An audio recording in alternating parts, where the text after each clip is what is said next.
Alright, gang, it is Oracle, and welcome back to another superhero movie review. And we're going to talk about the continuing trend of the X-Men franchise by Fox.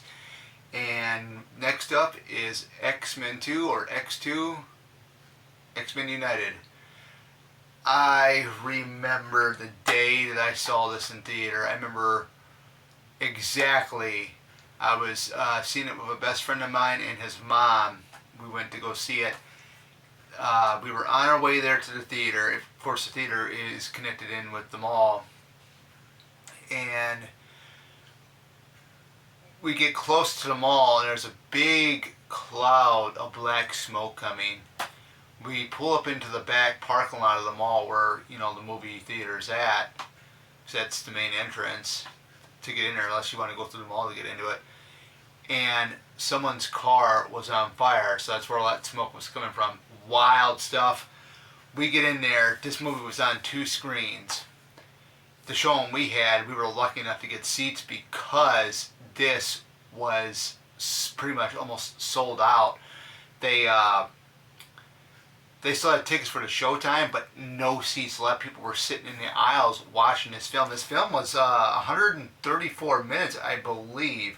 Yeah, 134 minutes. Came out in 2003, 2 years later from the original film. And it's a continuation of the story. I remember seeing the trailers for this. I could not even sleep the night before it came out because that's how hyped up and how excited I really was. And, this movie here, some people say it was better, than the original film. I like the original film. This is probably the second runner-up here. You got Halle Berry, Alan Cummings as Nightcrawler. Pretty good version of Nightcrawler. Not the comic book accurate. I mean, that's what's expected in Hollywood. Of course, you got Anna Paquin on there, Rogue. She's got the white streaks, which I think is awesome. I mean, they brought that into play near the end of X-Men 1. Then they got Rebecca Romijn as Mystique, and then you got Hugh Jackman as Wolverine. And it's a 2-disc. It's got tons of special features. It's got tons of special features. I'll show it to you guys here if you guys want to pause that. So there you go. This picks right up off after the first film. You got Stryker, who is the main villain, and you also got Lady Deathstrike, who is played by Kelly Hu. And everybody, if anybody is a horror fan, Kelly Hu made her debut in Friday the 13th Part 8, Jason Takes Manhattan. She was also in The Scorpion King. She was also in Martial Law of Sammo Hung, that TV show back in, I believe it was in the early 2000s. Pretty show. I caught a couple episodes of that, but this whole thing is a Stryker. Stryker is the main villain. He wants revenge on Charles Xavier because he wants to end and kill all the mutants. That's basically what this whole plot is. So the X-Men and the Brotherhood team up, and the Brotherhood only really consists of in this turnaround is Magneto, Mystique, and that's pretty much it for the Brotherhood. Is you only have Magneto and Mystique, and that's it, because Sabretooth and Toad. Sabretooth didn't die. Toad, I don't believe he died. I know he got electrocuted. But yeah, I mean, you only got 2 members of the Brotherhood, the leader and the other member, which is Mystique. The leader being Magneto of the Brotherhood of Evil Mutants. Very good movie. I love the visual effects. I love that they do a little bit more of Storm in this one. To me, Femke Janssen, who plays Jean Grey, was an awesome job. I like that she's,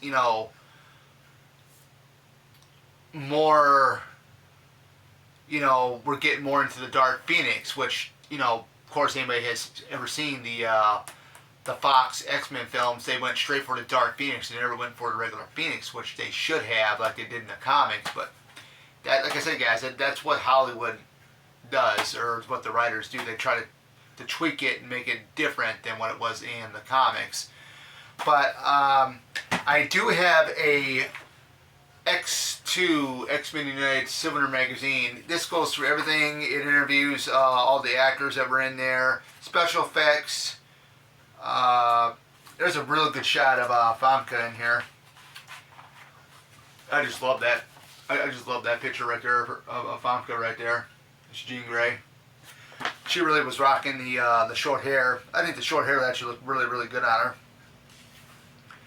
her. She's coming to terms with the Dark Phoenix force that's inside of her. Of course, they don't even explain how she got the Dark Phoenix force in the first place.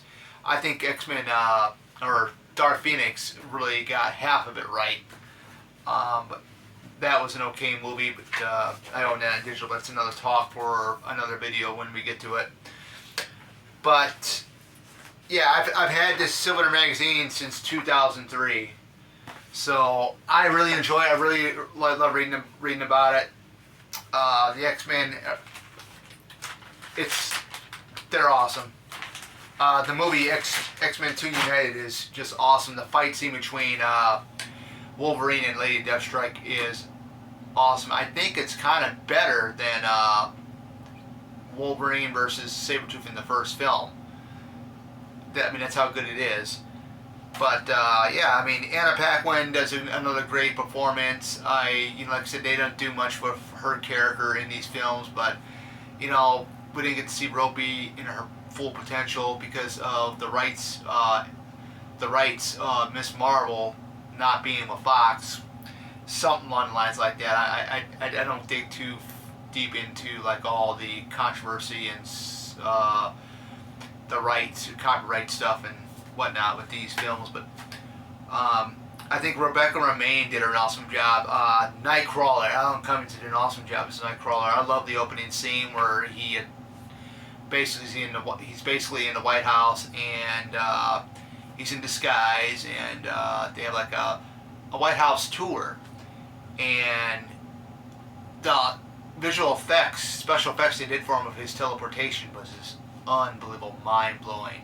It still is today to me. I remember seeing it in theater back then and how mind-blowing it was. He teleport, take this secret agent down, teleport here, take this secret agent down. It was unbelievable, guys. Just cool stuff. I think Iceman was pretty good. Cyclops was awesome. Of course, Sir Ian McKellen and Patrick Stewart were just awesome in the film. I love the whole scene when between Patrick Stewart and Ian McKellen when Professor X was visiting Magneto after William Stryker had paid a visit to him. I thought it was really cool. But yeah, this one has to be my second favorite in the X-Men Fox franchise by far. And we're going to get back for the next video, and it's going to be on the epic, controversial X-Men The Last Stand. So stay tuned for that one, guys.